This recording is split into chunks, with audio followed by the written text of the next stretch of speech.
Well, good morning, or actually good afternoon.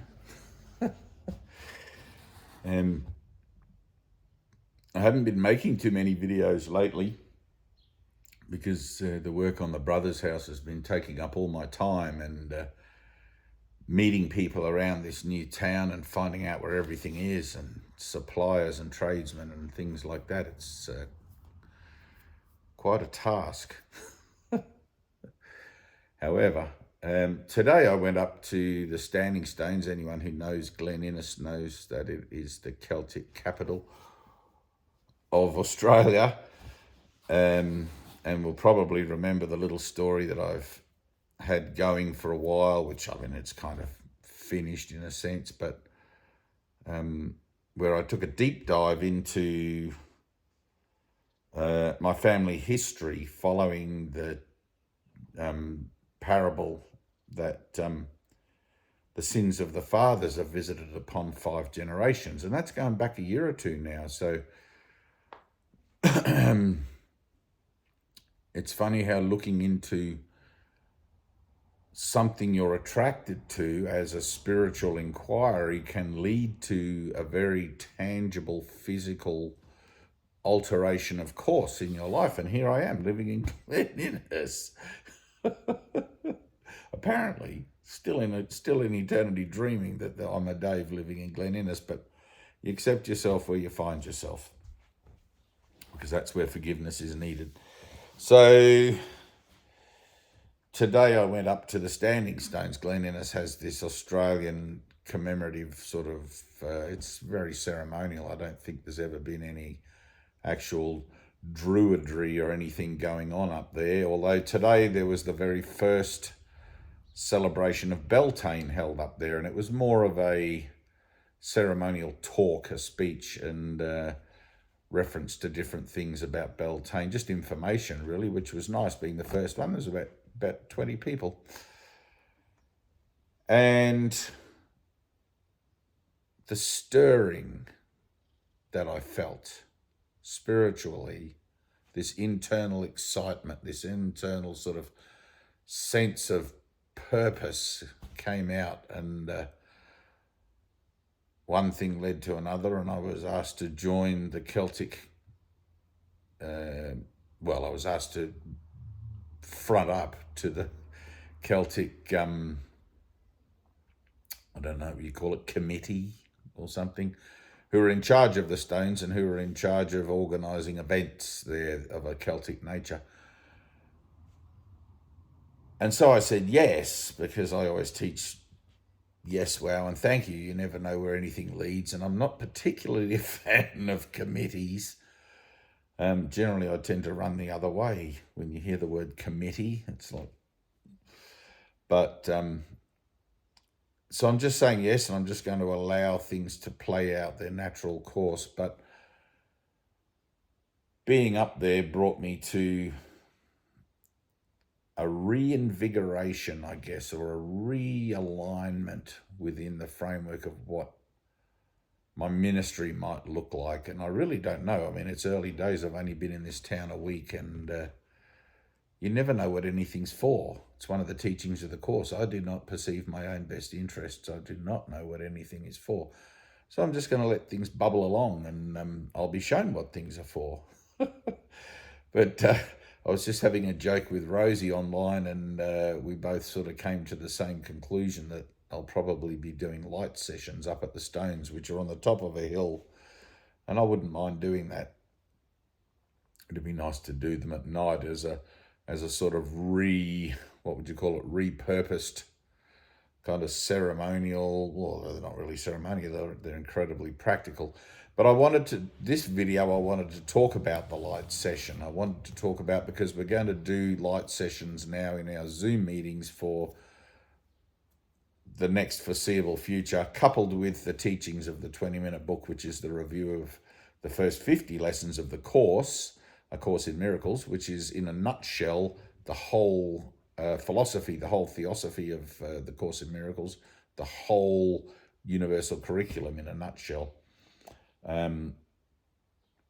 which I find very, very helpful in realigning the mind that is incredibly easily tempted to chase after shiny things in the world, and make up agendas that are pointless and go nowhere and all this sort of stuff.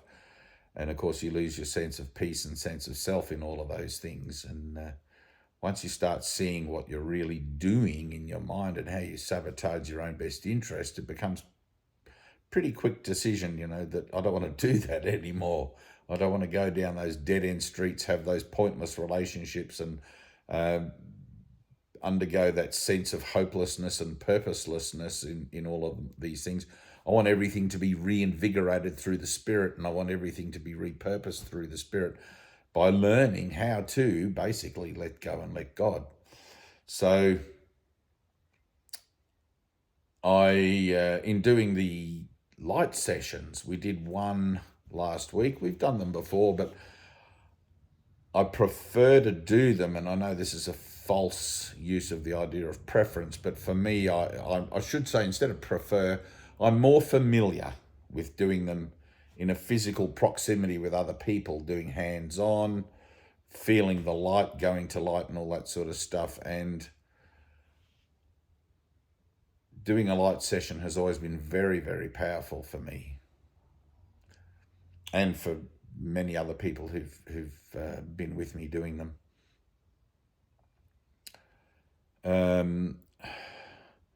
So the nuts and bolts of a light session, I know I've talked about this in another recent video, but it just another little point of focus came to me just before, because I have had, since that last light session video, I've had people sort of DM me and asking me how does this, what is this about, etc. And I never really know how to answer that question, because it's one of these things you just have to turn up, just say yes, keep an open mind, and you begin to feel it. Right? But if I look at doing a light session, which comes under the auspices of where two or more are gathered, there I am in the midst of them, which is Jesus' teachings. The way that it kind of plays out is that A Course in Miracles, being a universal curriculum, is fundamentally designed to give you a new perception of yourself and the whole and the world, the universe and everything, a whole new way to see it that you probably have never realized before, or maybe you've realized bits of it but have never known how to put it all into context before. It's an incredibly valuable tool, probably the most valuable thing in the universe at the moment, in our universe. But what occurs through that process of reading the book, doing the lessons, studying and applying the principles in your daily life is the purification of the mind. Right? You go from the dualistic yin-yang mind to the singular mind of I am, where I am simply the dreamer of my dream, as above, so below, inclusive of the avatar of the conscious association. I'm in eternity dreaming that I am this thing, a Dave making a video in this case. And you begin to see your life from a singular perspective, where there are no other people, there are only opportunities for either a blessing or a lesson. And other people simply become mirrors. Other people become reflections of myself, my divine self, which, if the reflections are dirty and muddy and I'm not seeing them clearly as the Christ, I have work to do in my own healing. Because what I'm seeing fundamentally is an illusion. What I'm seeing is something God did not create. God did not create a body that is born and then dies. God creates in its own likeness. Spirit, formless, eternal, all-encompassing, forever giving. Jesus says in the Bible, you are the spirit, not the flesh. And that's, am I or aren't I? How do I see myself? Do I see myself as a bit of both, or do I see myself as wholly just the spirit, and with the body as simply the vessel for my experience here? And that's kind of a big leap to take, but that's where the purification comes in, right? a lot of us like that idea conceptually. Oh, I'm the spirit and this is just my body. This is my suit of clothes, the meat puppet, somebody called it to me the other day. I thought that was kind of funny, the meat puppet, for my experience in the world, which is an experience of teaching and learning. And you learn based on what it is you want to teach, and you're teaching and learning all the time, actually, and you're either teaching one of two things, separation or unity. One goes that way into the darkness, and the other way goes, one goes that way into the darkness, and one goes that way into the light. So when you do a light session, what happens is everybody enters into it at wherever they're at in their own process, right? Now, the process itself, if you think of it, Helen Schuckman, I remember a line, I don't remember it very well, but I remember in the story of A Course in Miracles, which you can Google it on YouTube, look it up on YouTube, the story of A Course in Miracles, and I highly recommend you watch it, especially the first half. The second half is more testimonials, but how the Course came into the world and her time of hearing directly the voice of Jesus Christ, the ascended master that walked the earth, and all the channeling that went on. And one of the things that occurs in that transmission from Jesus to her is she realizes that we all have this channel through the Spirit of Holiness, or the Holy Spirit, where we can learn to, like that, open our minds and have a instant of divine communication, right, which brings us automatically back into the present moment, even in the physical nature of things, and reinvigorates our purpose, I guess. I don't know how to really talk about what occurs. It's just this whole 100% across the board. Yes.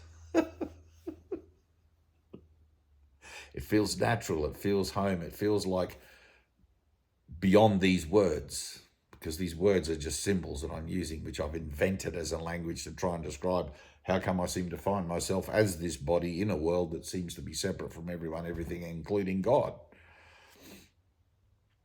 So what happens when you go through the purification is you're unclogging the channel. Right? The first half of the workbook is undoing the way you see things now. And the second half of the workbook is the reacquisition of spiritual sight, which is learning how to see everything as one. Not as a concept, as your own living experience. And if you are applying the principles properly, doing those lessons properly, and applying what they tell you to apply into your daily routine, etc., relationships, etc., you will have some experiences along the way, and you should. If you're not having those experiences, it's because you're kidding yourself about your purpose, right? The purpose of the Course is inner peace. It means that somewhere there is a hidden agenda going on that is preventing you, and you believing in it, preventing you from realizing that you're being false about what it is you're saying you want, right? Now, that's not a bad thing. Seen rightly, it's good for you to be able to recognize that, although it may come as a bit of a blow to the ego, which that's a good thing too. We don't care about the ego. We're just going to turn our faces to the light and let the light be our guide from now on. But essentially what's happening is you're unclogging the channel. So when people ask me, what happens in the light session? Well, if you're not feeling it, if you're not feeling the vibe of the light session, if you're not, when I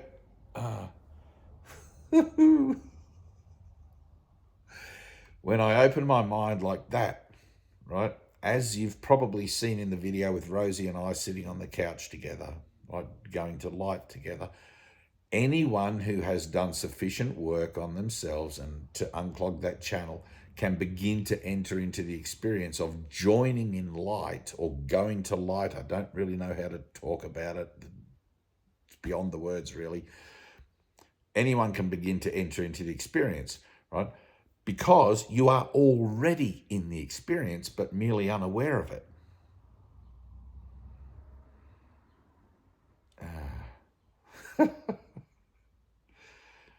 Now, the more work you do on yourself, the more forgiveness you apply, the more you keep that channel open. You have to remember that you can't just choose for peace one day and the next day hold a grievance.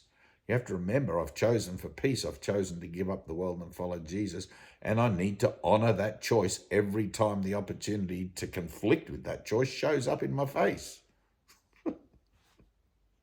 And you're also entitled to miracles to help you do that, right? Prayer of the heart for the healing of the mind that believes it is separate from God. Father, I need a miracle. I actually believe there's someone doing something out there to me or something going on that I don't like. And, I've fallen back into the matrix. I've fallen asleep again. Rather than realizing that I'm getting the results of my own thinking and being presented with a lesson that is specifically designed to realign me to my divine orientation, to my divine nature.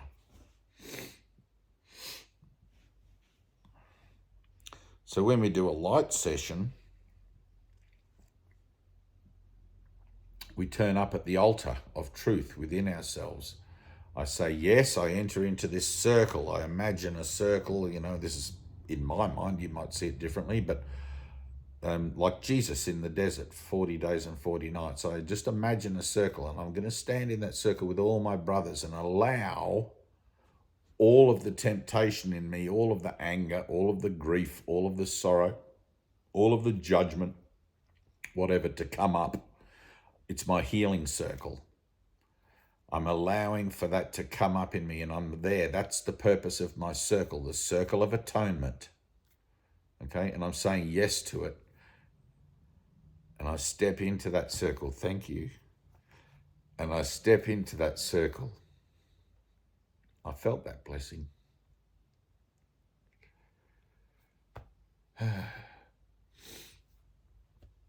And I stay there. I stay in the circle. And I let the Holy Spirit do in me what needs to be done. The purpose of the circle is healing. I'm there to be healed. Here I am, Lord. Heal my mind.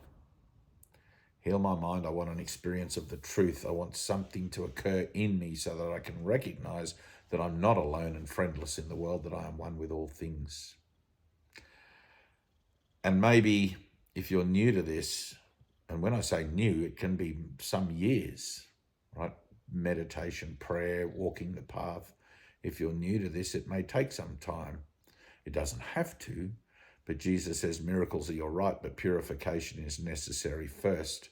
So depending upon how willing you are to forgive yourself for the world you think you see, which is the world you think you made in your own mind, and all of its comings and goings, will determine how quickly you participate in and get through that sort of rite of passage where you unclog the channel.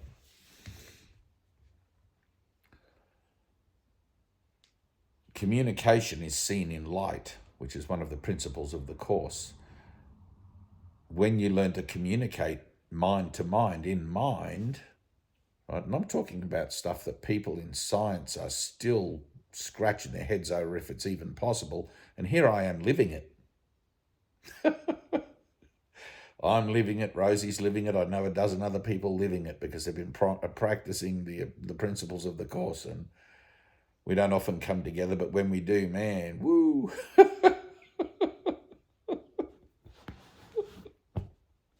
The light shines. It's something amazing. It's something amazing. And you can't talk about it. There are no words to talk about it, but it's something that you know perfectly well because it is your truth. So when we practice doing our light sessions, and we've got a Zoom meeting on Monday, if you would like to attend, it's free of charge.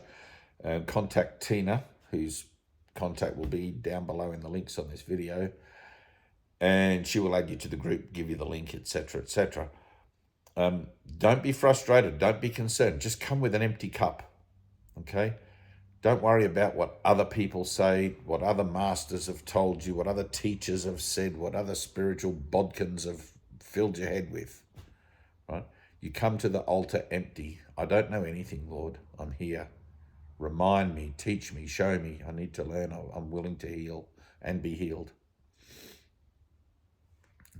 And you accept God's forgiveness. Not that there's anything really to forgive, but forgiveness is the mechanism whereby the denial, which is seeded and concretized within you as dark light is pried loose, broken up, and allowed to come up to the surface as emotional release. But you make that approach knowing that the truth of myself is that I am divine and nothing has ever occurred. But yet within myself, there are seeds of doubt about that, because fundamentally the experience that I find myself in on the earth is one of denial. Is there a God? What is God? Why am I even here? That's why I always say, include the body in, include the identity in. You have to include it in. You can't just transcend it and, I'm one with God. Big deal. Everybody's one with God. That's the truth of the matter. Now, let's deal with the falsity of the matter. Let's forgive that and cut all our tethers to the world. All the stories, all the identity, all of the wants, needs, desires, hopes and dreams, all of that stuff, like, bleh.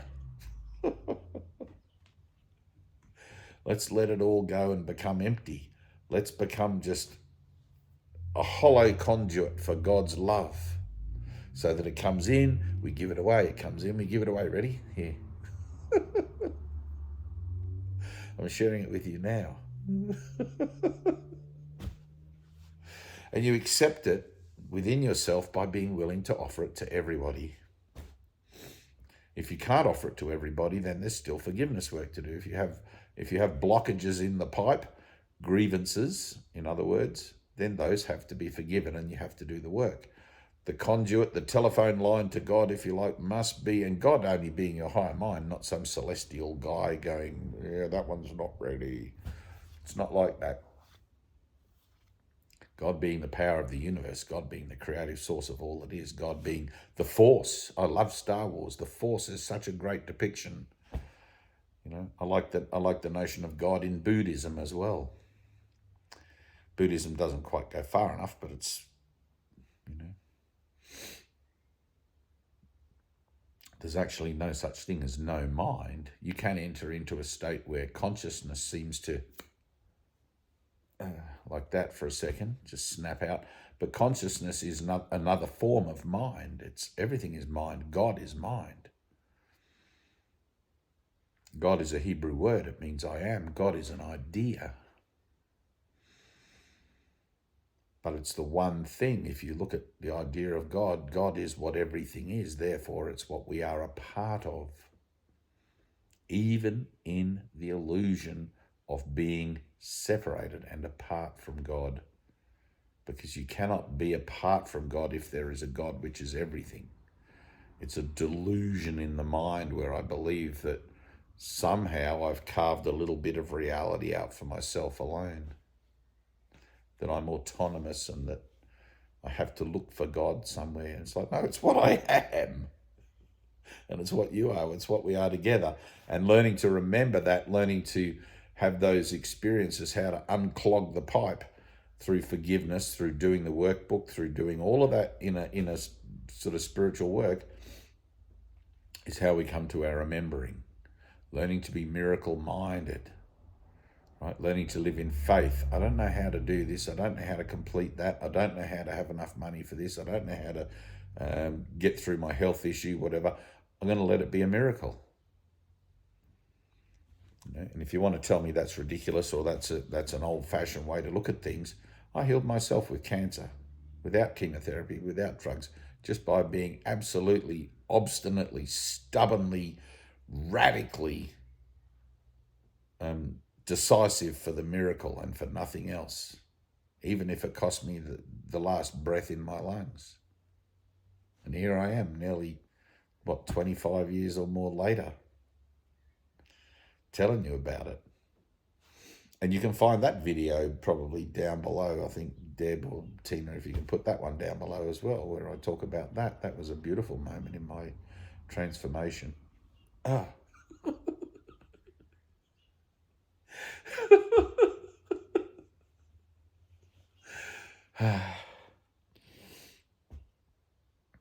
The old man just spoke to me. He said, yeah, that was a good one.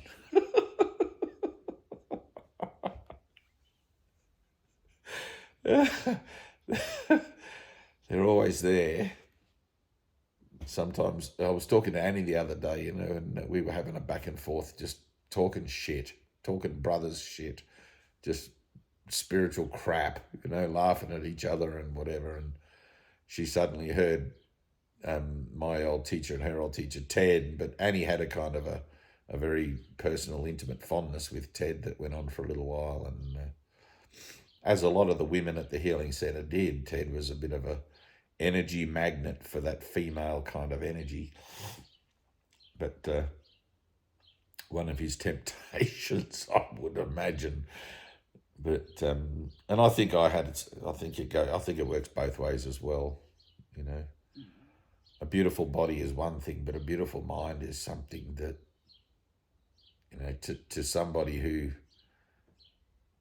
understands, it's very, very attractive, and can easily be a point of corruption, and can become a point of corruption and temptation, etc. And takes a lot of radical decision making to be miracle minded about that too. But everything's included. Everything's included in.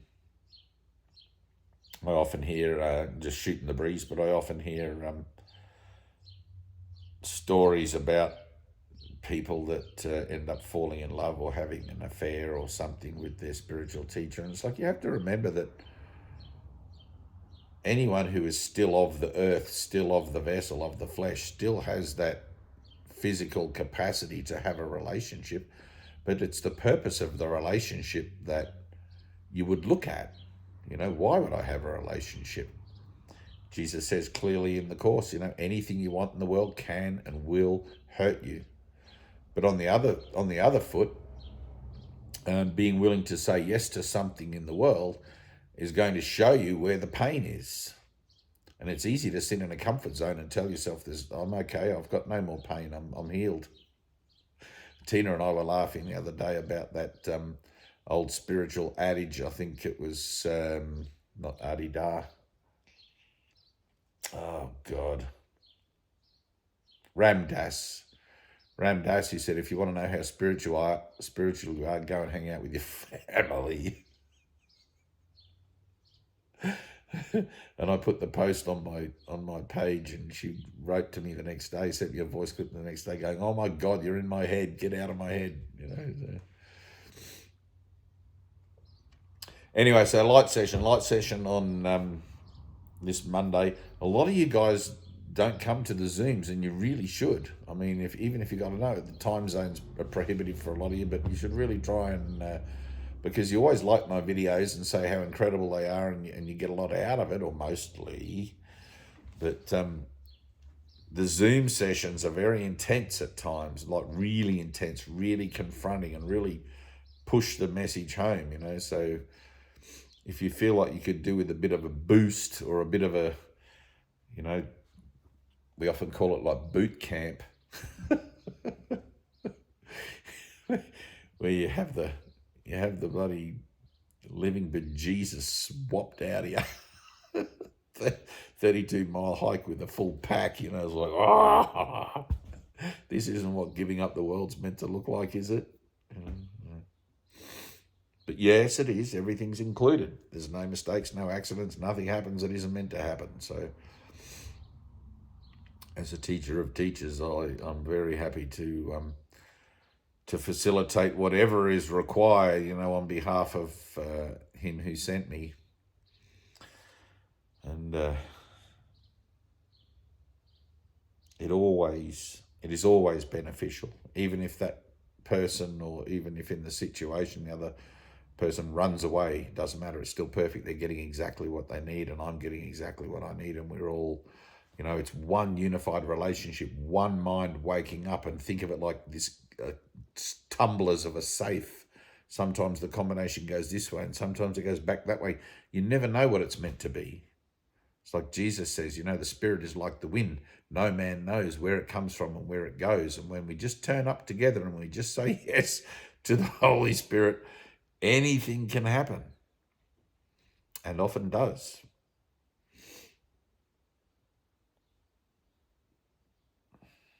And it's always beautiful. Sometimes it's exhausting. the body has a hard time keeping up with the light session sometimes. I tell you, sometimes we do a session, even just a regular satsang, and I have to go lay down. It's like I've just given everything. I've got nothing left, and everybody's just been receiving and giving back their blessing and their thanks or whatever. And there's this whole emptying and filling of the cup, the teaching and the learning. It goes both ways, and it's like, and you got to understand that the body was made as a symbol against the light, to defend against the light, to prove that God is not omnipotent. I'm separate from God. If I can't find God, blah blah blah. So when it comes to repurposing the use of the body, the physical nature of the resurrection, which includes the physical nature of the body on a cellular level, on a I mean, I don't have words for it, but on a quantum level, even beyond quantum, it's like, whew.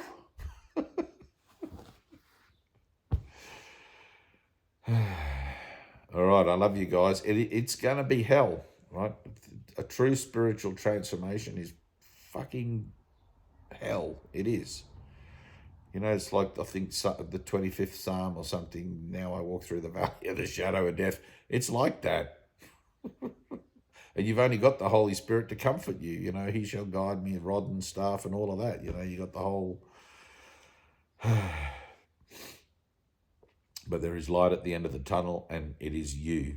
You are the light at the end of your own tunnel. It's a journey of self-discovery. Peace.